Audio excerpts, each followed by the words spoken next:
et le croyant. Ça veut dire que le croyant parle et Dieu répond. C'est pourquoi on a dit que ce n'est pas seulement moi qui parle. Si elle te dit bonjour, tu dois en retour répondre bonjour. Comment vous allez? Je vais bien. Donc je parle, vous répondez. Donc le chrétien parle à Dieu et Dieu lui répond. Alors comment Dieu répond? Dieu peut vous répondre, mais si vous êtes un homme charnel, un homme qui ne prie pas, vous ne saurez même pas que c'est Dieu qui est en train de parler. Le prophète a dit, Dieu répond aux prières. Par quoi? On a vu ça ici. Dieu répond comment? Comment Dieu répond à la prière? Oui? Par quoi? En lisant la Bible. En lisant la Bible. Tu peux trouver la réponse de ce que tu as demandé à Dieu en lisant la Bible. Oui, Dieu peut répondre comme ça. Dieu peut aussi répondre comment? Oui? Par les pasteurs. Par le pasteur. On acclame, on acclame. On acclame. Tu as fini de prier. Seigneur, je parle beaucoup. Je n'arrive pas à me maîtriser. Comment je dois faire pour que ça s'arrête? Tu as fini de prier. Tu arrives à l'église, tu t'assois. Et quand le pasteur Martin va passer, la prière que tu as faite à la maison va sortir. La réponse va sortir. Tu vas se m'entendre. Tu parles beaucoup parce que tu ne fais pas ceci ou cela. Tu parles beaucoup parce que tu ne pries pas assez. Voilà, Dieu a déjà répondu. Quand tu es spirituel, tu sens que ça c'est la prière que j'ai faite à la maison. Voilà comment Dieu est en train de me répondre. Et il va te donner qu'est-ce que tu dois faire. Il faut prier, il faut lire. On a posé la question à Frère Branham, comment arriver à atteindre un grand niveau d'amour? Vous savez que Dieu est amour. Frère Branham a dit, lisez et priez. Voilà les deux choses. Lire la parole et prier. Parce que c'est en lisant que tu vas trouver les choses que Dieu parle et qui te condamnent. Dès que tu es condamné, on a dit, tu laisses d'abord la Bible, tu te mets à genoux, tu pries. Seigneur, j'ai encore le commérage. Seigneur, je suis encore égoïste. Dans les derniers jours, les hommes seront égoïstes. Les hommes seront fanfarons. Les hommes seront hautains, orgueilleux. Mais si tu as encore l'orgueil, quand tu lis ça, là il s'agit de moi. Tu laisses la Bible, tu te mets à genoux. Seigneur, enlève-moi l'orgueil. Enlève-moi l'égoïsme. Enlève-moi l'incrédulité. On prêche la parole, quand j'arrive au quartier, je suis toujours la même personne. On a dit ici que les enfants seront rebelles à leurs parents. C'est Paul qui a écrit ça. Mais toi à la maison, tu constates que tu es rebelle. Dès que maman parle, tu attaches la bouche. Va puiser de l'eau, tu pars. Quand tu arrives, va me prendre l'assiette là-bas. Tu arrives, tu pars, tu prends. Quand tu veux t'asseoir, va encore me prendre ceci dans la chambre. Là, c'est fini. Tu froisses la face, tu commences à te fâcher. Pourquoi? Parce que maman t'envoie tout le temps. Est-ce que c'est un péché? Mais si tu constates que tu froisses la face, tu es fâché, ça veut dire que tu es un enfant rebelle. Voilà. Donc tu dois demander à Dieu, Seigneur, aide-moi à ne pas être rebelle. C'est un sujet de prière. Et tu vas prier seul. C'est ce que le prophète appelle la longue prière. Donc un chrétien doit avoir une longue prière. Nous allons voir ça tout à l'heure. Alors, nous avons dit que la prière, c'est un dialogue. La prière, c'est parler à Dieu. La prière aussi quoi? Oui, la prière, c'est aussi Une puissance. une puissance. Le prophète dit que Dieu nous a donné une arme. Donc chaque croyant a une arme dans ses mains. Et cette arme dépasse la bombe atomique des Américains ou bien des Russes. Ça, c'est dans le monde physique. Maintenant, dans le monde spirituel, dans la 4e dimension, nous avons une arme qu'on appelle la prière. Et quand tu pries, tu déranges les démons. Quand tu pries la nuit, tu dis, Seigneur, que ce quartier soit consacré, que l'ange de l'Éternel campe autour de ce quartier, autour de cette maison. Vous allez voir que les sorciers, quand ils veulent traverser votre maison, ils auront des problèmes. Quand ils sortent la nuit, il y a eu ce cas-là à Franceville, un frère a prié. Il a consacré la maison, consacré le quartier. Un sorcier qui voulait passer sur sa maison, il est tombé dans la concession. Ils ont seulement entendu la nuit. Ouh! Quand les gens sont sortis, ils ont trouvé quelqu'un. Vous voyez? Quand on lui pose la question, c'est comment? Il dit, oh non, je voulais traverser. Mais comme il y a quelqu'un qui priait, cette prière-là m'a aimanté et m'a fait tomber sur terre. Vous voyez? Quand vous priez, vous allez habiter dans la maison d'un sorcier ou bien d'un rosicrucien, un ganga. Vous allez voir que ce ganga-là, il va vous chasser. Il va te dire non, il faut partir. Il va trouver des raisons. Sors de ma maison, fais ceci. Pourquoi? Parce que tes prières le dérangent. Quand tu dis au nom de Jésus, les démons tombent. C'est comme si tu prenais l'arme, tu fusilles les gens. Quand tu dis au nom de Jésus, je te repousse. C'est comme si tu prenais c'est pas. Tu prenais une arme et tu bombardais une maison. Hein, vous voyez, vous qui suivez les guerres là, hein, les dessins animés. Un dessin qui montre la guerre. Vous allez voir comme quand on largue comme ça, les maisons tombent, les gens s'envolent comme ça. C'est ce que la prière fait dans le domaine invisible. Qui a compris? Donc quand tu pries beaucoup, tu deviens un homme puissant. Tu es consacré, tu pries. Quand tu rentres là où il y a les démons, là où il y a les sorciers, ils vont fuir. Chacun va prendre les choses, il va sortir.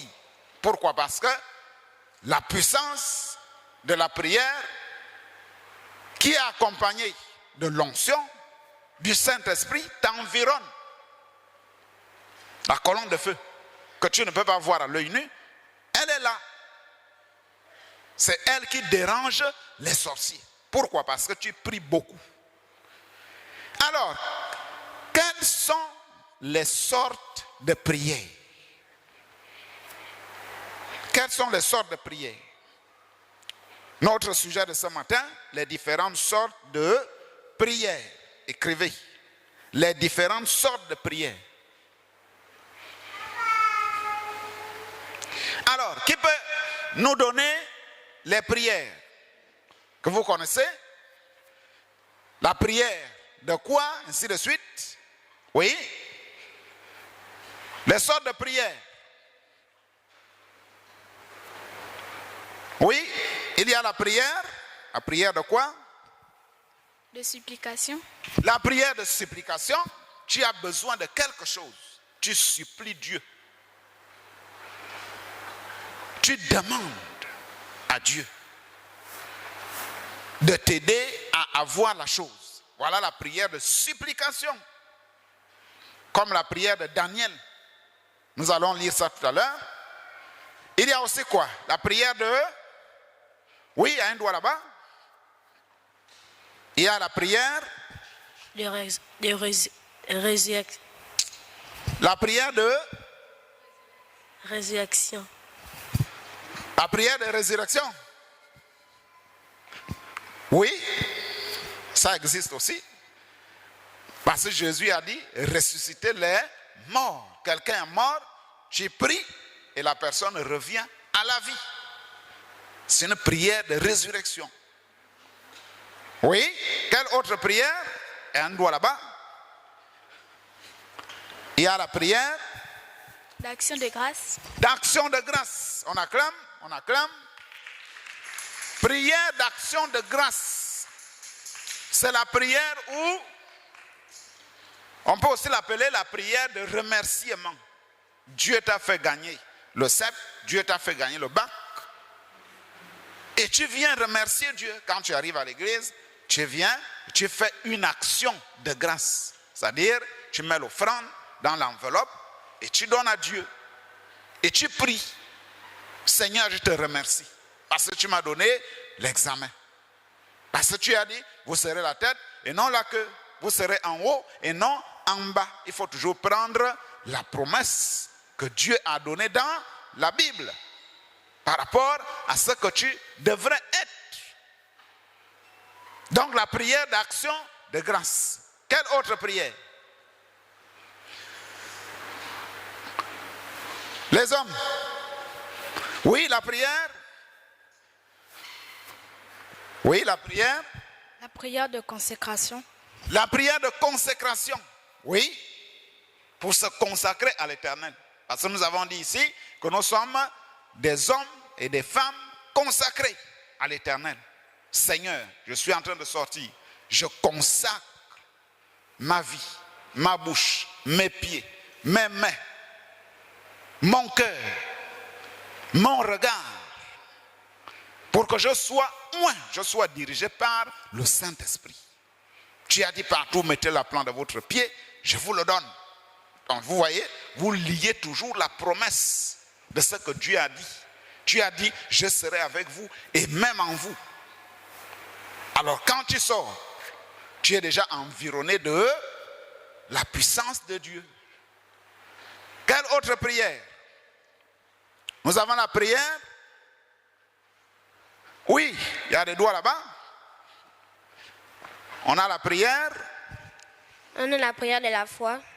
La prière de la foi. On acclame. La prière de la foi. Voilà. Ça, c'est pour ceux qui ont le don de foi. Ceux qui ont le don de guérison. Et la Bible dit, la prière de la foi sauvera le malade. Si quelqu'un est malade, qu'il appelle les anciens de l'église. Et les anciens, ce sont les prédicateurs, c'est le pasteur, c'est les diacres. Et ils vont imposer les mains à la personne. La prière de la foi sauvera le malade. Et la Bible dit, si ce malade-là a commis des péchés, parce qu'il se peut que c'est Dieu qui te frappe, tu dois confesser. Il se peut que tu as le lingot d'or. Il se peut que tu as volé. Et Dieu est en train de te frapper. C'est pourquoi la Bible dit, ne vous précipitez pas à imposer les mains aux gens.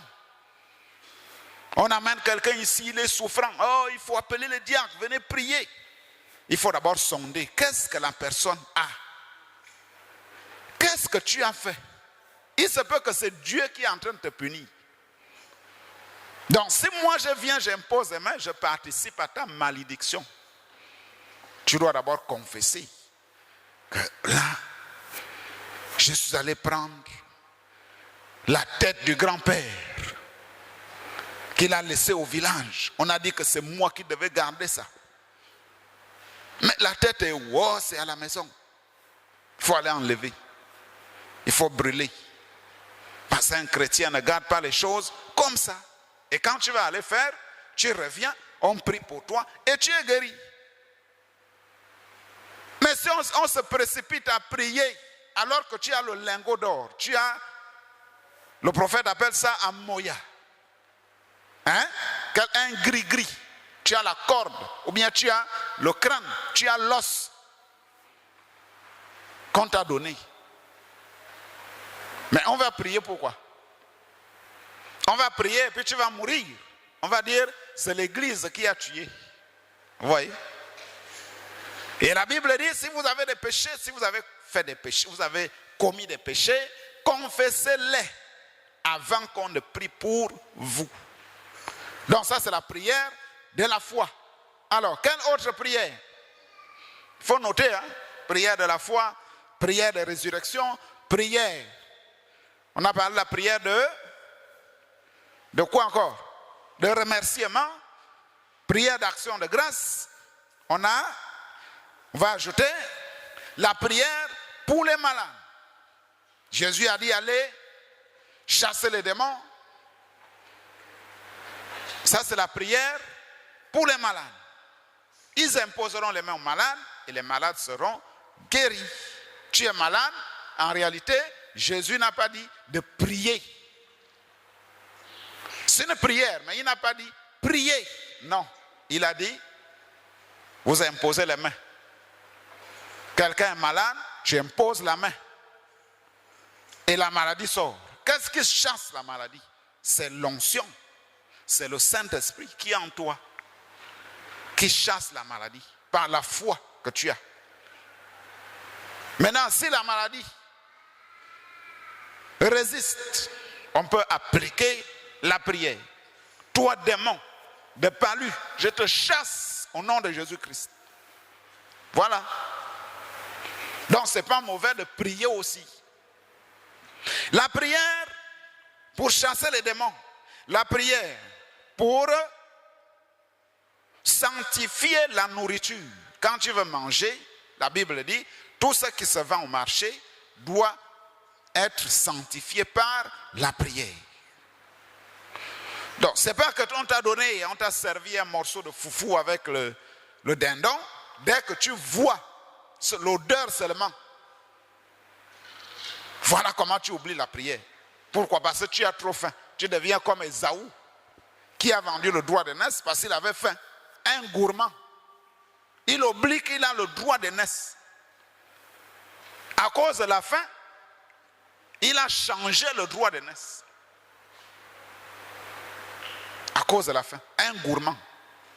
À cause d'un plat de lentilles, parce qu'il revenait de la chasse. Il a oublié. Il ne prie même pas. Quand vous regardez ça dans le film de Jacob, il ne prie pas. Il parle des filles. Ses sujets, c'est les filles, c'est la politique.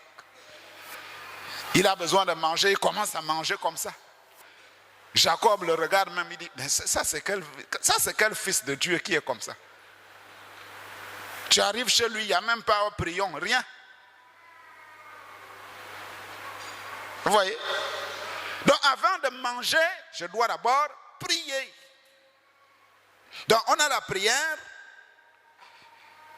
pour sanctifier la nourriture, la prière avant de dormir. Ça c'est aussi une prière de consécration. Je consacre la maison. Je me remets à toi pour que les démons, les puissances dans les lieux des ténèbres ne puissent pas m'atteindre. Parce que tu as dit, je prends toujours une écriture de la Bible, de la promesse.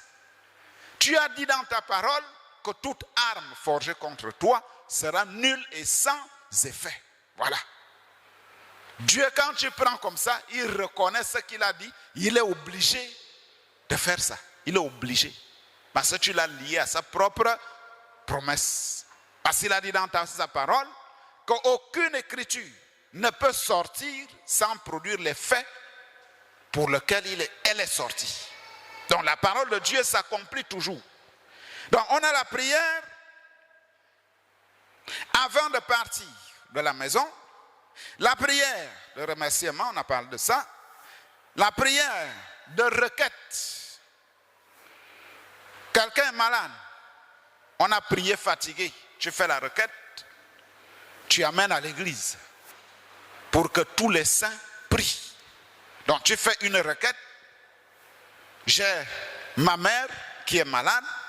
Je veux que tous les saints prient.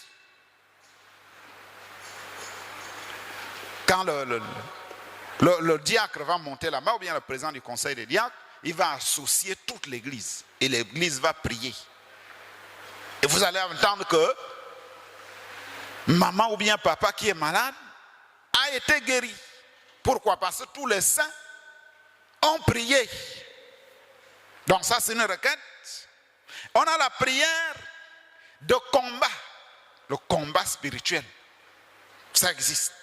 La Bible dit, prenez toutes les armes de Dieu afin de combattre dans le mauvais jour.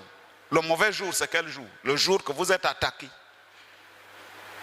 Vous êtes attaqué par un démon. Tu es debout comme ça, tu sens que c'est comme si on t'a lancé quelque chose. Fusil nocturne. Boum, le pied tremble. Ah, mais c'est comment?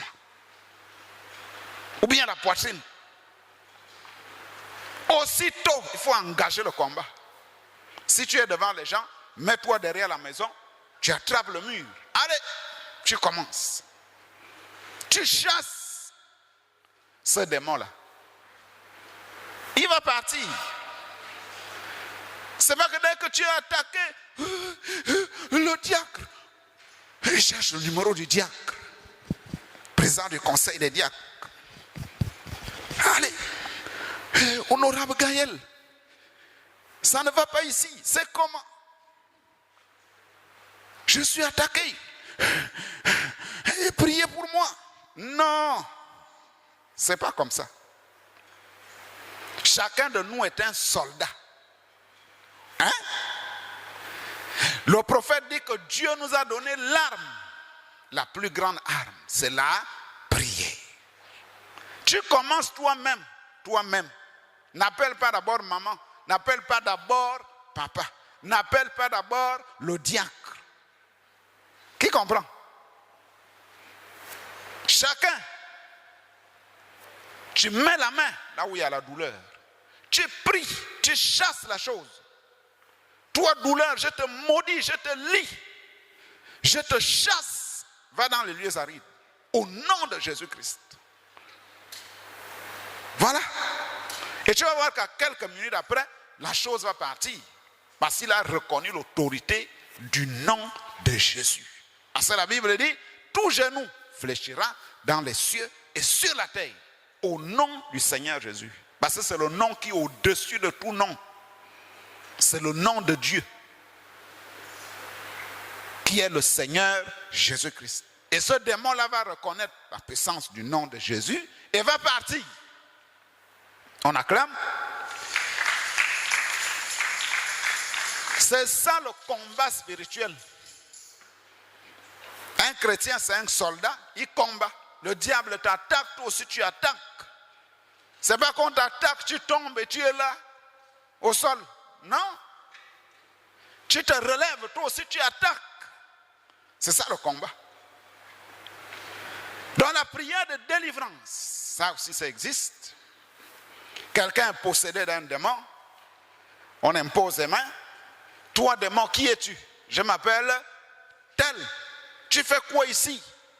Je suis venu pour détruire. Alors, tu prends la promesse, et que la Bible dit, Dieu dit que le corps de l'homme est le temple du Saint-Esprit. Ce n'est pas le temple du grand-père, ou bien de la grand-mère, ou bien de l'oncle. Est-ce que tu reconnais ça? Oh oui. Je te chasse. Sors. Et le démon va partir. Si le démon résiste, ça veut dire qu'il y a quelque chose. Qui a compris? Parce que le démon doit partir. Mais maintenant, si le démon résiste, ça veut dire qu'il y a quelque chose. Ça veut dire qu'il y a un lingot d'or quelque part. Si on fouille, il faut qu'on t'amène d'abord en entretien. C'est comment? Tu as quoi? Comment tu vis? Et tu vas maintenant dire, voilà, je fais ceci, je fais cela. C'est à cause de ça peut-être. Et là, on va te délivrer. Ça, c'est la prière de délivrance. Chasser les démons. La prière de la foi pour la guérison divine. Voilà, on a parlé de ça. Alors, quelles sont les étapes de la prière? Quelles sont les étapes de la prière? Parce que notre leçon de ce matin, le chrétien doit faire toutes sortes de prières. Donc, nous avons vu toutes les sortes de prières. Il y a aussi une prière d'intercession. Voilà. On a oublié ça. La prière d'intercession. Quelqu'un a un problème, il vient te voir. J'ai un souci. Voilà. Et toi, tu vas intercéder. Tu vas demander la faveur de Dieu pour cette personne. C'est ce qu'Abraham a fait pour Lot, qui était à Sodome, quand Dieu devait détruire Sodome. Abraham a intercédé. Il a dit, si tu trouves 10 justes, est-ce que tu vas les frapper? Dieu dit non. Si tu trouves 9, si tu trouves 6, si tu trouves 5.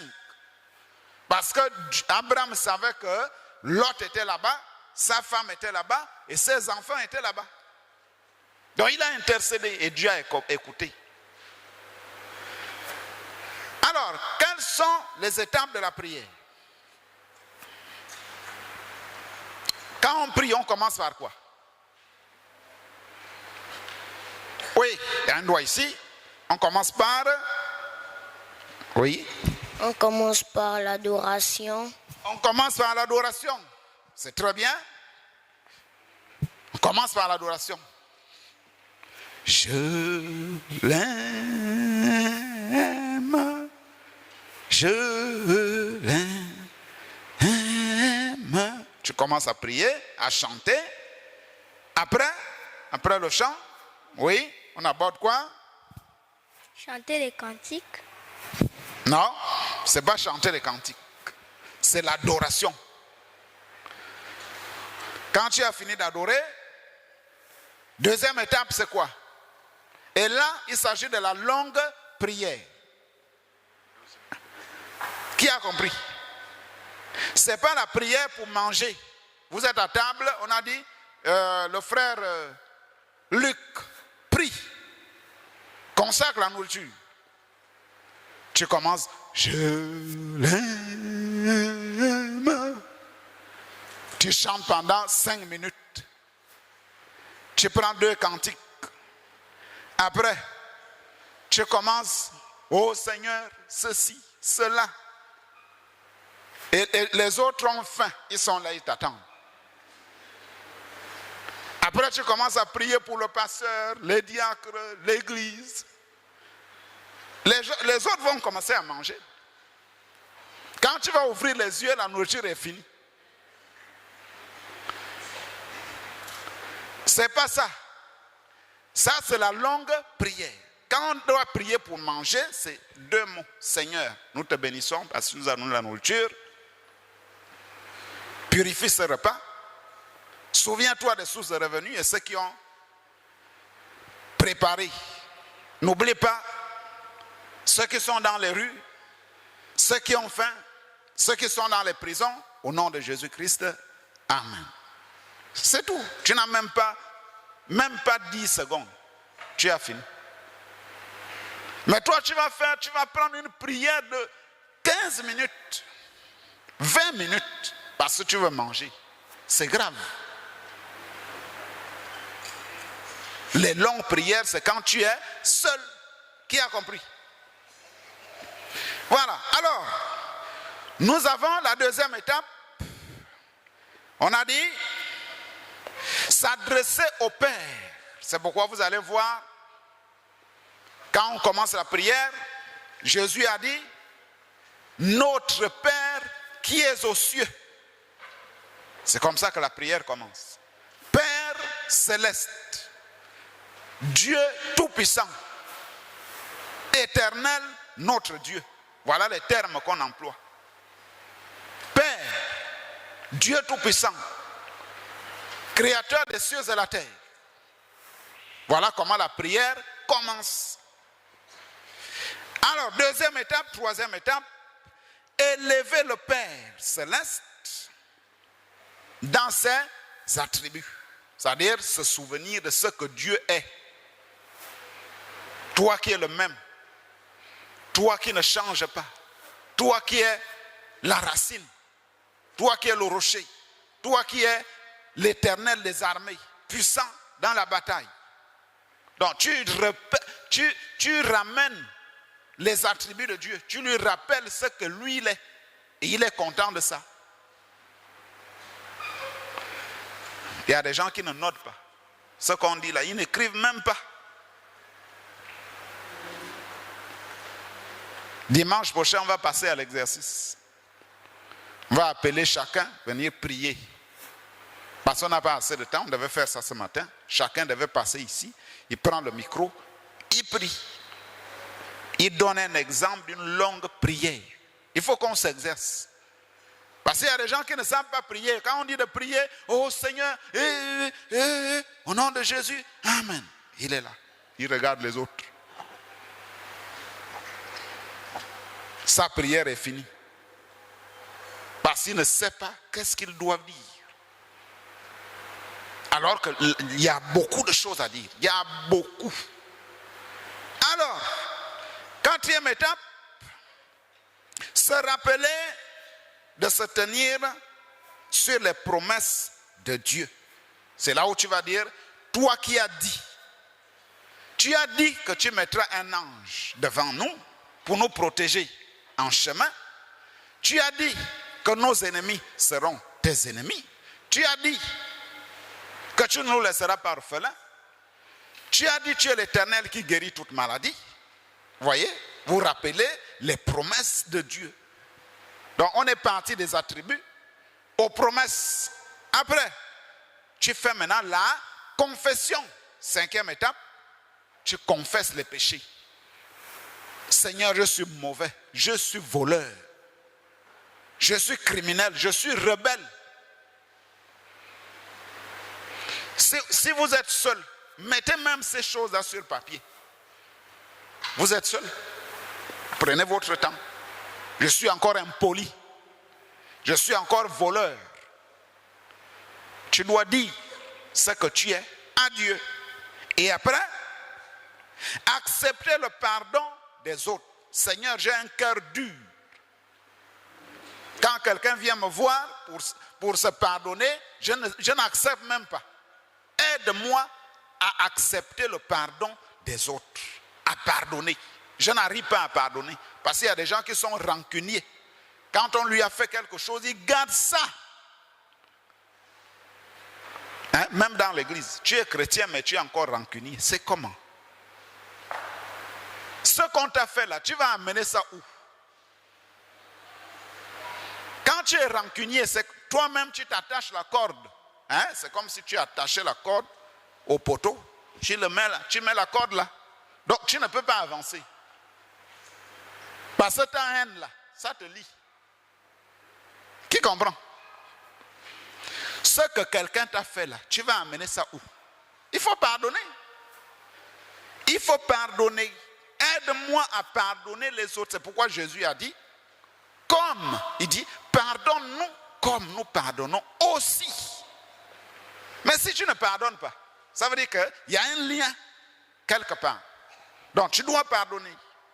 Tu dois prier. Là, dès que tu as fini cette étape de la confession, tu vas maintenant prier pour l'église. Prier pour les saints, prier pour les amis. Donc l'église d'abord, les saints, les amis et les connaissances des gens que tu connais. Prier pour la famille. Prier pour les membres de la famille. Et quand tu finis cette étape, tu introduis maintenant ta requête. Parce que Jésus a dit, tu aimeras ton prochain comme toi-même. Donc tu dois d'abord aimer toi-même, ensuite ton prochain. Tu dois aimer ton prochain comme toi-même tu aimes ton corps. Hein? C'est le pasteur Yves qui nous a prêché ça ici, qu'il y a des gens qui ne s'aiment pas eux-mêmes. Tu as l'argent, mais tu ne t'achètes pas une chaussure. Tu préfères manger les pains au beurre. L'argent finit comme ça, tu n'as rien fait et tout, et tu es là. Tu es un fils de Dieu, tu n'arrives pas à acheter un parfum. Quand tu passes à côté des gens, c'est l'odeur du porc épic. Les gens ferment le nez. Parce que tu n'aimes pas toi-même. Et il dit, comme nous pardonnons aussi à ceux qui nous ont offensés. Est-ce que vous voyez? Après, on a introduit la requête et on demande la volonté de Dieu d'agir. Parce qu'on n'impose pas Dieu à faire quelque chose. On dit que ta volonté soit faite. Et on termine la prière par le nom du Seigneur Jésus-Christ. Qui a noté les étapes? Parce que vous êtes là, je ne vois pas les cahiers pour noter. Qui a noté? Voilà. Qui n'a pas noté? Ceux qui n'ont pas noté, levez les mains. Bon, quand vous ne notez pas, vous êtes des machines pour recevoir, pour regarder ça. Dimanche prochain, on va prendre n'importe qui ici. Tu viens ici, là. Tu nous fais la longue prière. Avec les étapes qu'on vient de citer. Alors, donc, voilà. Nous n'arrivons pas à aller loin avec ce sujet parce que c'est tellement, il y a tellement de choses à dire. Donc, prochainement, vous allez prendre un exercice à faire à la maison. Vous allez chercher les hommes de Dieu dans la Bible qui ont fait des longues prières d'intercession. Vous prenez le nom de cet homme de Dieu, le verset, ou bien le chapitre. Donc, chacun doit chercher au moins trois personnages dans la Bible qui ont fait des longues prières. On va demander ça dimanche prochain. Que Dieu vous bénisse. On se lève. Nous allons prier.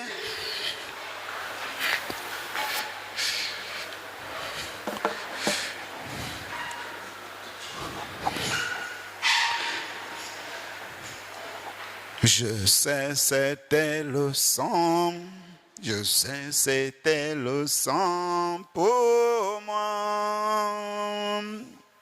Lorsque j'étais perdu à la croix il mourut, je sais c'était le sang pour moi. Je sais c'était le sang, on chante, je sais c'était le sang pour moi, lorsque j'étais perdu à la croix il mourut, je sais c'était le sang pour moi. Dieu notre Père Céleste, voici que nous sommes arrivés, Père, à la fin au Dieu Tout-Puissant de ce sujet. Nous avons besoin de toi, Seigneur, pour que tu nous accompagnes.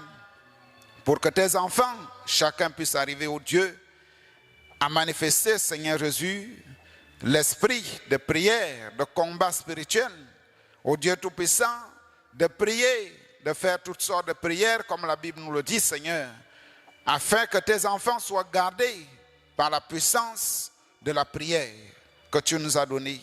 Bénis-les, bénis la sortie, bénis les offrandes et les dîmes et la semaine qui va commencer. Au nom du Seigneur Jésus-Christ. Amen. Un beau matin, quand tout sera fini, je disparaîtrai à la maison où habite mon Jésus. Je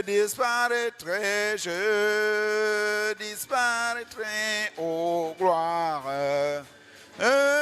disparaîtrai à la fin, alléluia, tout à l'heure, je disparaîtrai, juste encore un peu de temps et alors je disparaîtrai vers ce pays où la joie demeure. Je